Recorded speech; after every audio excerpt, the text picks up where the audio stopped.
What's going on, everybody? Kalipas Tech here, coming back at you with another video. This is the beginner's guide to the TCL 20XE. In this video, I'm going to be showing you some tips and tricks for this phone to help you get more familiar with it. Now, before we go any further, I do want to remind you to go ahead and hit that subscribe button. It helps out the channel a lot. And if you want to learn more about the phone, be sure to check out my full review of it as well. But with that being said, let's get started. So the first thing I want to show you is how to change the wallpaper. This is a real easy thing to do. All you need to do is go to Settings,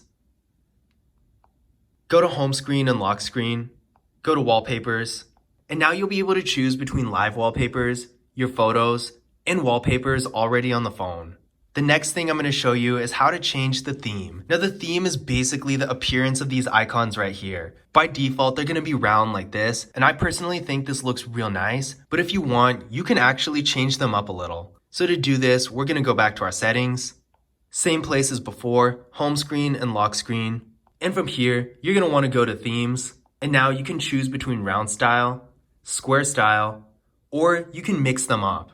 Now this is all real easy to do, but I'm going to show you a faster and more convenient way to change your wallpaper, change your theme, and further customize your home screen. All you need to do is press and hold a finger on any blank spot on your home screen like this. And as you can see, we got a few options down here: wallpapers, themes, widgets, and general home settings. You can change it all from one place. The next thing I'm going to show you is some general sound settings. Personally, when I get a new phone, this is one of the first things I'll change, usually just to turn the sounds off, but I'm going to show you how to control all your volumes, change your ringtone, and all that. So first thing we're going to do is go to Settings.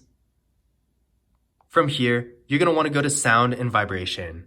As you can see here, we got a few different volumes. First one is call volume. That's pretty self-explanatory. When you're talking on the phone, this is basically the volume of the earpiece. Ring volume, that's going to be your ringtones. Notification volume for text messages and notifications. Media, so if you're playing a game, listening to music, watching a video. Alarm, again, pretty self-explanatory. That's going to be your alarm. You can also go into silent mode from here. Underneath this is where you're going to be able to change your ringtone. So the first one we got is the actual phone ringtone, and you can also turn on the vibrate. And this really only matters if you have your ringtone on, because of course, if you have your phone in vibrate, it's going to vibrate no matter what. This is where you're going to go if you want to add a custom ringtone. Notification ringtone, basically the same thing, except of course, this is for notifications. And you actually can use a custom ringtone for this as well. Alarm ringtone is right below that.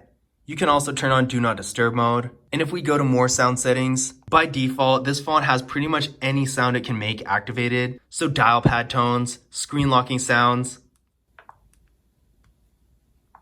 touch sounds, which you've probably noticed throughout the video, vibrate on touch, so that feedback stuff, power on and off sounds. I personally don't mind any of these, but if you want to turn them off, this is where you're going to go to do that. The next thing I'm going to show you is the notification settings. This is definitely one of the more important things to take care of right when you get your phone, especially if you have a lot of apps, because if you're getting random updates from a bunch of different apps that you don't want, the notifications can definitely become a little much, and being constantly bombarded with meaningless notifications just makes it more likely for you to miss something important. So to get to your notification settings, we're going to go back to settings, of course.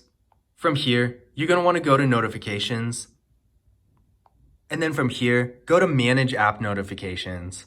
I really like how TCL's Android skin has this set up, because on almost every other Android phone, they have it set up where instead of viewing all your apps at once, you're only able to see the apps that have sent you notifications within the last 7 days, which I mean, I guess it makes sense, but with TCL, we can just view all the notifications we could possibly get and turn them off right then and there. We don't actually have to wait for the app to send us anything. And while it doesn't make a huge difference in the grand scheme of things, I just like this a lot better. So with that being said, from this screen, all you need to do to turn off notifications from an app is simply toggle it off, and it won't bother you anymore. Now, a lot of these apps, like for example the camera, aren't going to send you anything to begin with, but they're still going to be on this list all the same. The next thing I'm going to show you is how to change the system navigation. Now, as you can see here, we got the 3 buttons down at the bottom, and this is the classic navigation bar that I'm sure most Android users are used to. But nowadays, regardless of what navigation bar comes by default, you can change your system navigation between this classic navigation and a system called gesture navigation. Now this is probably going to make more sense if I just show you. So let's take a look at how we get there. We're going to go to Settings.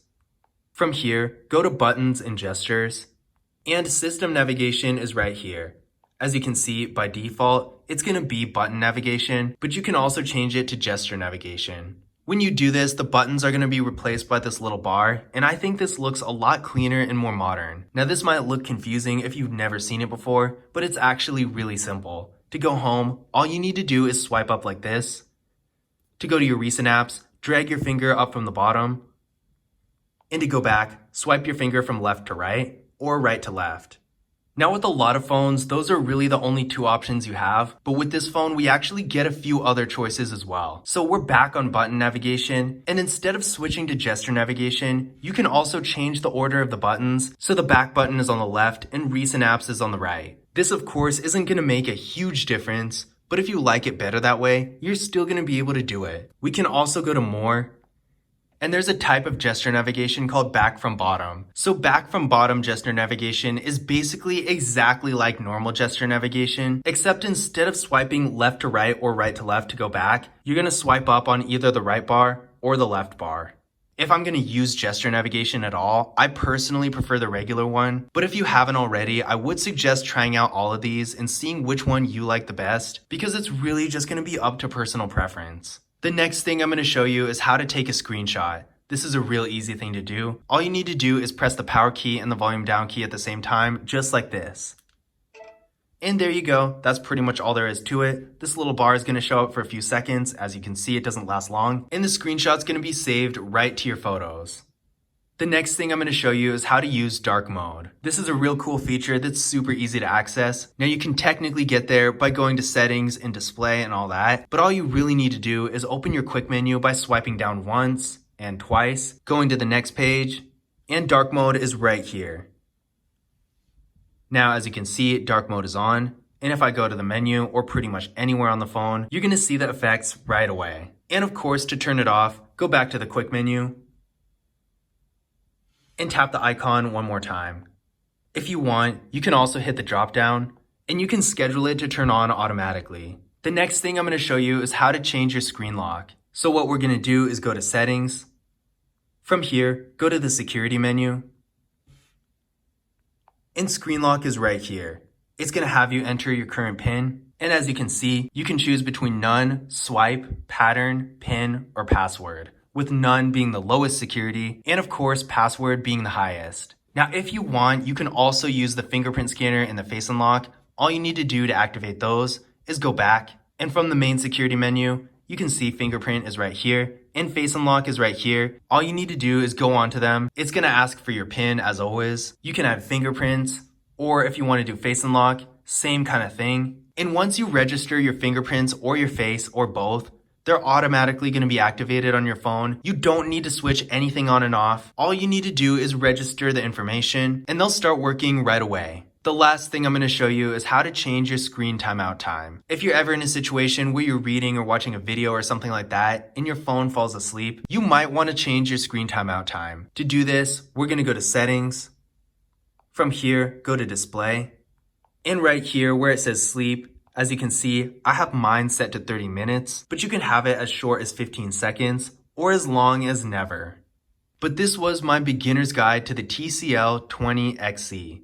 I hope you guys enjoyed the video, and I hope you found this information useful as well. If you did, don't forget to leave a thumbs up and subscribe to the channel. And again, if you want to learn more about this phone, be sure to check out my full review of it as well. But that's it for this video. As always, I will see you in the next one.